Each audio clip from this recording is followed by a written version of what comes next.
অনেক ময়লা লেগে থাকে।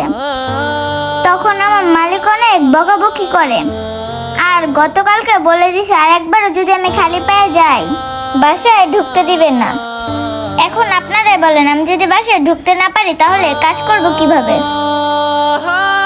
আর যদি কাজ না করতে পারি তাহলে তো আমার মার মুখে একবেলা খাবারও দিতে পারবো না। মিরাজ, ওর যে অবস্থা, ওকে আমাদের সাহায্য করা উচিত। তুই কি বলিস? হ্যাঁ, তুই ঠিক বলছস। একটা কাজ কর, ওই সাইডে বাটার শোরুম আছে না, ওইখান থেকে এক জোড়া জুতা কিনে নিয়ে আয়। তুই এখানে দাঁড়া, আমি নিয়ে আসতেছি।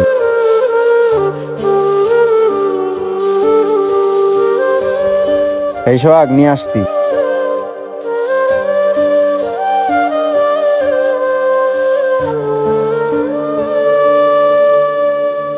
দেখো তো মামুনি, এই জুতা জোড়া তোমার পছন্দ হয় কিনা?